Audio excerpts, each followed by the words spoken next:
This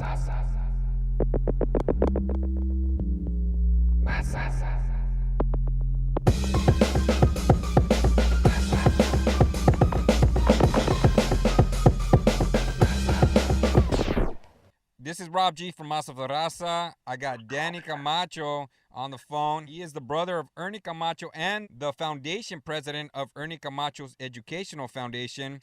How you doing, brother? I'm doing good, thanks. Good, man. So first, a little background of your brother, for the young cats that probably don't know who he is. He's well known for being a former pitcher for the Oakland A's, San Francisco Giants, and 4 other major leagues. But now he has this new focus, passion that he is working on, and that's helping the youth from his hometown community in Salinas. I was very fortunate to participate during the brainstorm process. I remember years ago, when it was just an idea. And first of all, I'm very happy that you guys pursued and continued and actually got it going. So, yeah, so tell me more about it. How's it looking? Well, it's a slow process.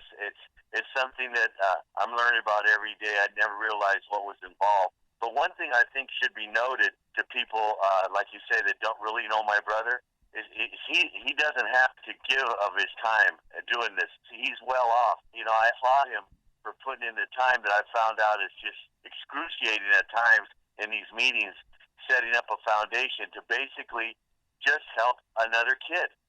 Probably a kid that we don't know, but that's what it's all about, to help kids. I definitely remember going to those meetings and even man. myself realizing, you got this simple idea, and this is what, listeners understand. It takes years of preparation and getting all, it's, and I don't want to go into detail on all the headaches that it was, but, it does take a lot of time, but I'm just very happy that you guys continued it, so. Yeah, I'm proud of my brother for giving of his time. It's a tedious thing, but it's just very simple. We're out to put in all this time. Nobody gets paid. There's doctors and lawyers on the board. And once again, it's just to help a kid. Maybe give one kid a chance to further himself in this life by education or any type of employment in the future. It doesn't necessarily have to be 4 years of college. It could be apprenticeship for a carpenter or a plumber. But what we're after is to help a kid think about bettering himself. Being a good person in the community, being a good person in general. That's you can't lose that way. And like I said, if we could help one kid think in that fashion of bettering himself, then it's all worth it. Because I remember when I said the brainstorming, I know one of the biggest things, I guess you can say for you guys, is you want to give that boost, because I know one of the mentalities that, because Ernie's been surrounded by a lot of these youth, and they don't have that mentality that they're going to go to college because they don't have the finance or they don't have all that. Is that still apply? Or? Absolutely, and I think you touched on probably one of the most important things, the biggest pillars of a foundation that we're trying to affect is having younger kids actually talk about furthering themselves, like at the dinner table. Have them talk about college, which a lot of them, that never even comes up. And that's one of the cornerstones of what we're trying to get, to try to address the fact with younger kids to start talking about furthering education and bettering themselves from a younger age. There's a lot of people that give scholarships, a lot of foundations to these kids graduating from high school, which is a good thing too. But we're going to eventually try to focus on the youngest students, which are kindergarten on up, to get them and their parents together to start talking about college, something that never gets brought up in their household. And that's what I think is going to be different about this foundation. That's what we're aiming for eventually. I know his heart is, of course, in the east side of Salinas. Are you guys right now just focusing on the Alisal area just to kind of get it going, and then still, but in hopes to further on? Because it's such an immense thing, we have no choice other than to start small. Yeah. So this is where we were brought up as children. This is where Ernie's worked at. So this is where we're going to start. But by no means are we going to isolate ourselves to just this area. When we get the financial backing, we would like to make it as big as possible. Yeah. And let me give you an example of that. I've been to ball games with my brother when he was playing. When he came out of the ballpark, he signed every kid's autograph, not just kids from his hometown, and he never turned a kid away, never. So that's Ernie's mentality. But unfortunately, just starting this foundation from an infant state, we have to start somewhere, so we are. You know, you guys have an awesome article that they just did on the Californian that they published it. So if any listeners, they want to read more about it, definitely go to the Californian, you know, on the internet. You can search them. But before this, I know you guys, because it just hasn't started from there. It's been a passion that's been going on, but now it turned into a foundation. There's something else that I know, the clinic, yes, the baseball clinic. Can you tell me a little bit more about that? That was pretty interesting, and it's still going on, right? Right. In fact, there's a clinic coming up the 21st of this month. Okay, the 21st of this month. And it's going to be it's going to be another clinic that Ernie's going to bring in some of his friends, and it's something. Once again, people have lots of clinics, okay? Yes. But they charge, and Ernie doesn't want to charge a kid to teach him something, that he's experienced at the highest level. There is no higher level in baseball than the big leagues, and the stuff that he's been through is priceless. That's what makes Ernie's clinics unique.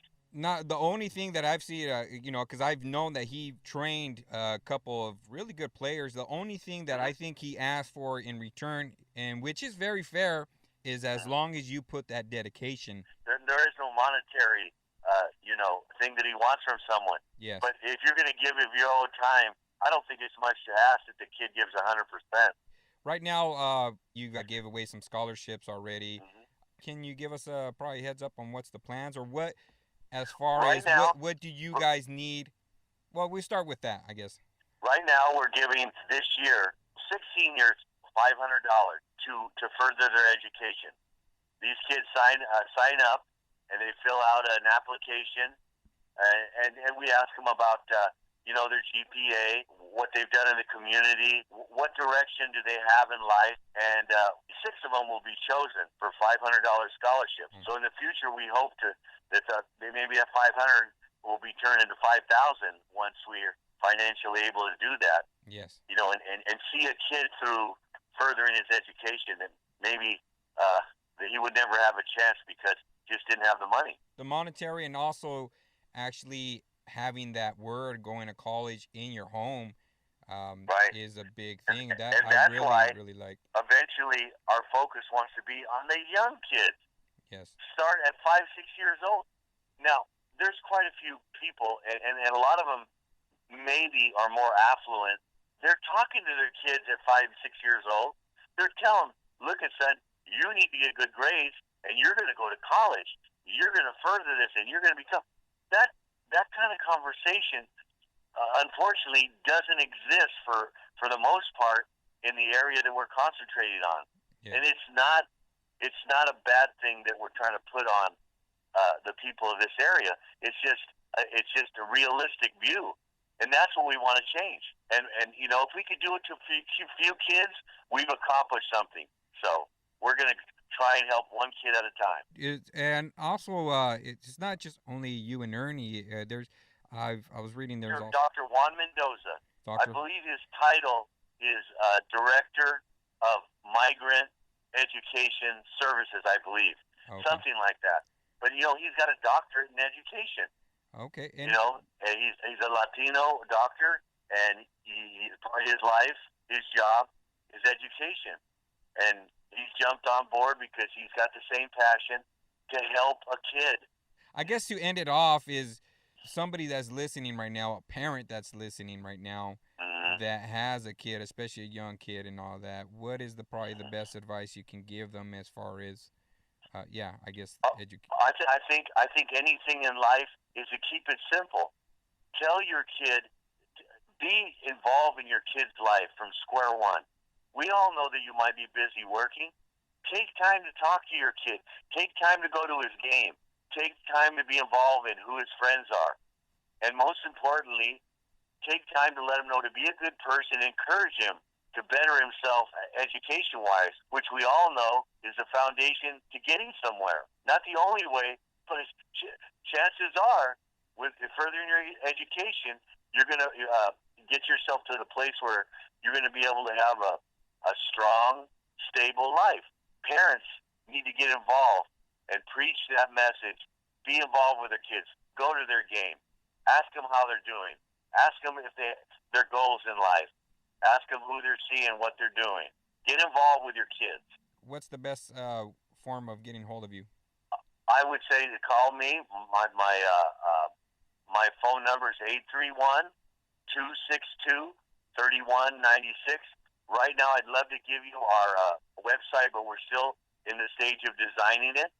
But anybody that'd like to participate, like to donate, or knows somebody from their job, a boss or company they might be willing to donate, please call me, 831-262-3196. And one way we'll get it done, if someone wants to help, we're sure going to help them help us.